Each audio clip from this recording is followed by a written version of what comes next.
Hello and welcome to my YouTube channel the Baba Classes. आज आप लोगों का हमारे YouTube channel the Baba Classes में स्वागत है। जैसे कि हम लोग लास्ट वीडियो को देख रहे थे, सब लोगों ने उसमें देखा था कि हम लोग गोली दर्पण के बारे में पढ़ा था। क्लास 10th की आज बात करने वाला हूँ। तो उसमें आपको समझाया गया था कि गोली दर्पण कितने प्रकार का होता है। तो गोली दर्पण आपका दो प्रकार का होता है, अवतल दर्पण और उत्तल दर्पण। जिसमें बेटा आपको समझाया गया था कि उत्तल दर्पण क्या होता है और अवतल दर्पण क्या होता है, उसकी जो प्रतिबिंब कहाँ बनता है, उसकी क्या स्थिति होती है, क्या आकार होता है, उससे संबंधित जानकारी आपको जो लास्ट वीडियो बनाए गए थे उसमें आपको दे दी गई थी। अब बेटा हम लोग बात करते हैं उत्तल दर्पण और अवतल दर्पण के न्यूमेरिकल की, किस प्रकार से इन न्यूमेरिकल को सॉल्व किया जाता है। तो उससे पहले समझने के लिए हम लोगों के पास दर्पण का फार्मूला क्या होता है और आवर्धन क्या होता है, चिन्ह प्रपाटी क्या होती है, उसको समझते हैं। अगर आपके पास चिन्ह प्रपाटी का ज्ञान नहीं होगा, आवर्धन का ज्ञान नहीं होगा और दर्पण के सूत्र का ज्ञान नहीं होगा तो आप किसी भी प्रकार के न्यूमेरिकल को सॉल्व नहीं कर पाओगे। आपने देखा होगा कभी कभी f माइनस में आ जाता है, u आपका माइनस में ले लिया जाता है, कभी आपका v पॉजिटिव हो जाता है, कभी माइनस में हो जाता है। तो इस प्रकार की प्रॉब्लम्स को फेस करने से पहले हम आपको बहुत आसान तरीके से इनसे परिचित करा देता हूँ, जिससे आपको किसी प्रकार की कोई प्रॉब्लम फेस ना करने पड़े। ठीक है बेटा, तो आइएगा सबसे पहले यहाँ पे जो आपका टॉपिक होने वाला है वो बेटा आपका चिन्ह परिपाटी रहता है। चिन्ह परिपाटी के बाद में आपके पास आवर्धन आता है। आवर्धन के बाद में आपका दर्पण फार्मूला होता है, तो जिसे दर्पण सूत्र कहा जाता है। तो बेटा हमारे पास चिन्ह परिपाटी, आवर्धन और दर्पण सूत्र रहता है। तो सबसे पहले हम लोग सीखेंगे कि दर्पण सूत्र क्या होता है। अब बेटा यहाँ पे दर्पण सूत्र का जो डेरिवेशन है वो आपको नेक्स्ट वीडियो में देखने को मिलेगा, बट यहाँ पे दर्पण सूत्र देखिए बेटा क्या होता है, उसके बारे में आपको मैं बताने का प्रयास करता हूँ एकदम बहुत आसान तरीके से कि दर्पण सूत्र। तो देखिए बेटा आपको कुछ नहीं करना है, हम लोग जानते हैं कि 1/u + 1/v = 1/f। ये बेटा किसका फार्मूला होता है, ये हम लोगों का दर्पण का फार्मूला होता है। चाहे आपका अवतल दर्पण इस्तेमाल किया जाए, चाहे आपका उत्तल दर्पण का प्रयोग किया जाए, तो उसी दोनों में आप लोग 1/u + 1/v = 1/f का इस्तेमाल करेंगे। यही हमारा दर्पण फार्मूला कहलाता है। अब यहाँ पे आपको ये सीखना है कि f क्या होता है, v क्या होता है, u क्या होता है, इसकी आपको जानकारी देने वाला हूँ। तो यहाँ बेटा देखिएगा, तो इससे पहले मैं आपको यहाँ पे एक फिगर ड्रॉ करके बताता हूँ, जिसके माध्यम से आपको u, v, f के बारे में जो नॉलेज है वो परिपक्व हो जाएगा। देखिए मैं यहाँ पे आपके लिए क्या बना रहा हूँ, एक अवतल दर्पण को मैंने यहाँ पे बनाया हुआ है। ठीक है, अब इसी के माध्यम से सारी चीज़ों को मैं आपको बताने का प्रयास करूँगा। अब बेटा हम लोग जानते हैं कि यहाँ पे जो आपके दर्पण का सेंटर होता है उसे हम लोग ध्रुव कहते हैं, जिसे P से प्रदर्शित किया जाता है। इसके पहले आपका F दिया होता है, जिसे हम लोग क्या कहते हैं बेटा, मुख्य फोकस के नाम से जानते हैं। और इसके आगे बेटा इसे C से प्रदर्शित करते हैं, जिसे बेटा सेंटर ऑफ कर्वेचर कहा जाता है, जिसे आप वक्रता केंद्र कहते हो। तो इसे आप C से रिप्रेजेंट करते हो। अब यहाँ पे देखिएगा हम लोगों ने क्या कर रखा है, यहाँ पर एक वस्तु को रखा हुआ है वक्रता केंद्र से काफ़ी दूरी पर। जब हम लोग इस वस्तु को अवतल दर्पण पे डालते हैं तो अवतल दर्पण पे पड़ने के बाद में ये आपकी फोकस से होकर रिटर्न होकर चली जाती है। आपको बताया गया था अवतल दर्पण में जब भी आप लोग किसी भी प्रकाश की किरण को अवतल दर्पण पे डालते हो, डालने के बाद में वो आपकी मुख्य फोकस से होकर के लौट जाती है, जैसा यहाँ पे आप लोग देख रहे हो। इसके बाद में अगर मैं बात करता हूँ, अब बेटा मैं नीचे से नहीं डाल रहा हूँ इसके समानांतर, बस आपको समझा रहा हूँ। तो यहाँ पे पहले समझ लीजिए बेटा, इस चित्र में आपको दिखाया गया है कि ये आपका अवतल दर्पण है। इस अवतल दर्पण में आपका जो ये CFP पे जो आपका ये रेखा खींची गई है, एक लाइन खींची गई है, इस लाइन को बेटा हम लोग मुख्य अक्ष के नाम से जानते हैं। और इस अवतल दर्पण का जो केंद्र होता है उसे ध्रुव कहते हैं। ध्रुव से पहले एक आपको F पॉइंट दिखाई दे रहा है, जिसे हम लोग मुख्य फोकस के नाम से जानते हैं। और इससे पहले हमारा जो एक केंद्र दिया गया है, जिसे हम लोग वक्रता केंद्र कहते हैं। अब हमने इस मुख्य अक्ष के समानांतर एक वस्तु को रखा हुआ है, जो आपका AB यहाँ पे दिखाया गया है। अब इस AB वस्तु की यहाँ पे प्रकाश किरण को जब अवतल दर्पण पे डाला जाता है तो अवतल दर्पण पे पड़ने के बाद में ये मुख्य फोकस से होकर रिटर्न होकर वापस चली जाती है।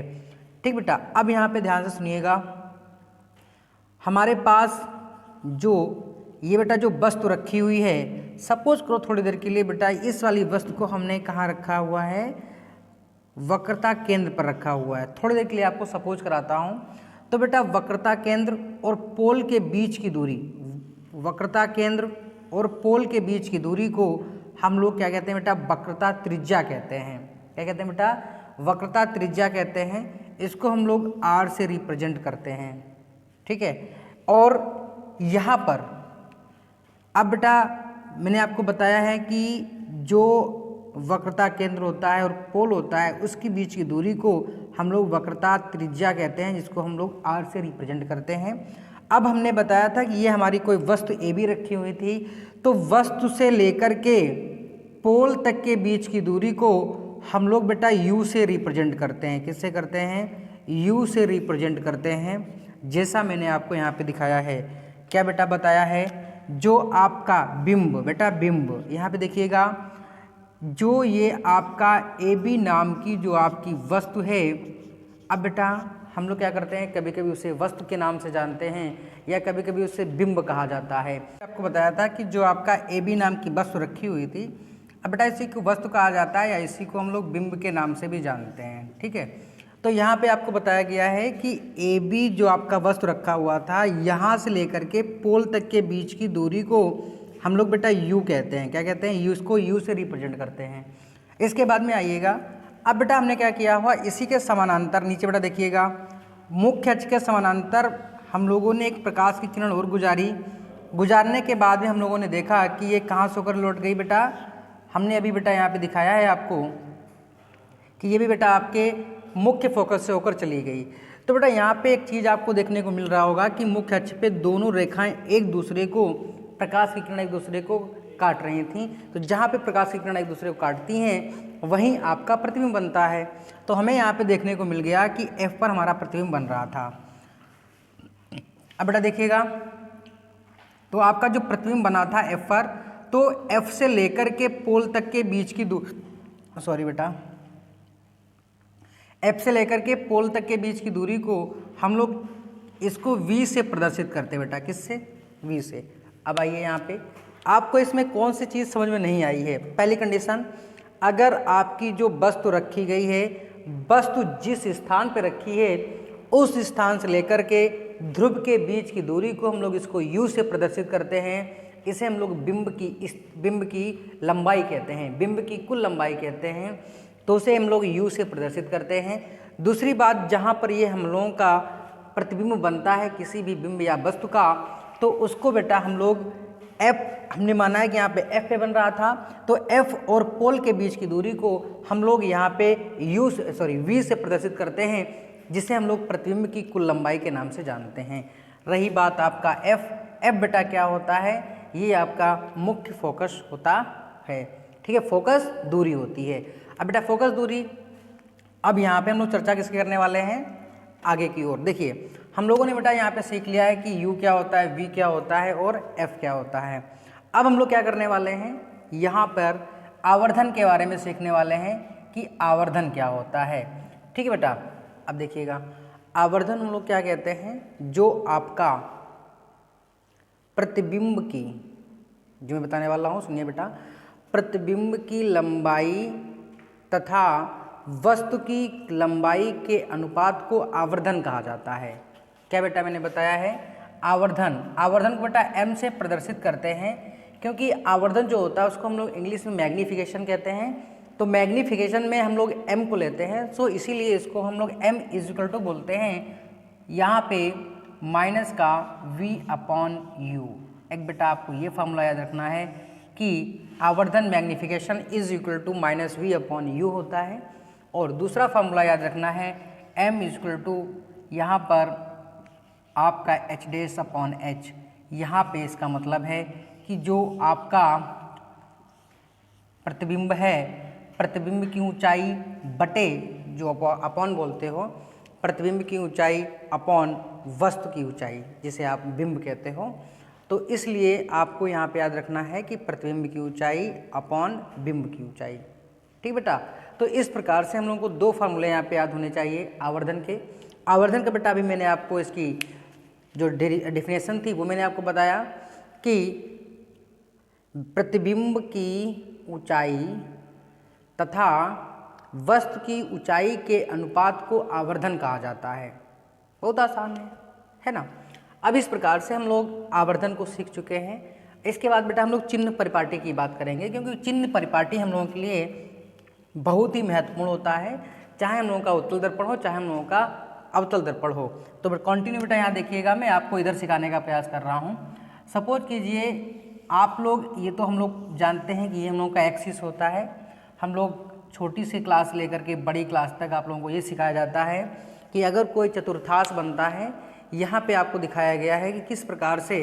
अब बेटा इधर क्या होता है, ये x होता है, ये y होता है, और ये x डैश होता है और ये y डैश होता है। अब इसका मतलब बेटा क्या है हम लोगों के पास में कि अगर कोई भी इधर का पोर्शन है, देखो बेटा ये अगर कोई भी इधर पोर्शन रहता है और कोई भी अगर ऊपर पोर्शन रहता है, तो इसे बेटा हम लोग प्लस कहते हैं। क्या कहते हैं? प्लस कहते हैं। अगर यहाँ पे इस जगह पे हमारा कहीं भी प्रतिबिंब बनता है, तो यहाँ पे बनने पर जो भी इधर जिसका भी वैल्यू आएगा, चाहे v हो चाहे u हो, आप उसको क्या लेंगे? प्लस में लेंगे। अगर वही चीज़ अगर बेटा इधर आ जाती है, तो आप लोगों को बताया गया था कि सर इधर ये सब माइनस होती है। क्या होती है? माइनस। नीचे भी बेटा क्या होता है? माइनस। अच्छा, ये चीज़ बताओ समझ में आई इतनी कि नहीं आई है? पहली चीज़ बेटा मैंने बताया है कि अगर इधर कोई भी चीज़ रहता है तो वो आपका प्लस में रहेगा, अगर ऊपर कोई चीज़ रहती है तो प्लस में रहेगी। अगर यही चीज़ हम लोगों की लेफ्ट साइड में दी गई है तो माइनस में रहेगा, और नीचे डाउनवर्ड में दिया गया है वो भी आपका निगेटिव रहेगा। ठीक, इसी के अकॉर्डिंग आपका चिन्ह परिपाटी यहाँ पे कार्य करता है। हम लोग चिन्ह परिपाटी को अब यहाँ पे विस्तार रूप से देखते हैं। सबसे पहले यहाँ पे हम लोगों ने किसको बनाया हुआ है? अवतल दर्पण को मैं यहाँ पे बना रहा हूँ। अब मैंने क्या कर रखा है बेटा, इसके ऊपर ये पॉलिश कर रखी है। ठीक है, ये हमारा कोई एक मुख्य अक्ष है जिसको यहाँ पे मैंने गुजार रखा है। अभी बेटा आपको बताया गया है कि हम लोग इस पे क्या बनाने वाले हैं? चतुर्थांश बनाने वाले हैं। लो बेटा मैंने चतुर्थांश बना दिया है। इसमें आपको सिखाया जाता है कि सर ये इसका पोल होता है जिसे आप P कहते हो, और इसी के आगे क्या होता है बेटा? यहाँ पे F होता है। इसके आगे बेटा क्या होता है? C होता है, जिसे आप लोग वक्रता केंद्र के नाम से जानते हो। अब जरा एक चीज़ मेरी बताना, बहुत आसानी से हर एक चीज़ आपको समझ में आएगी, बहुत बारीकी से।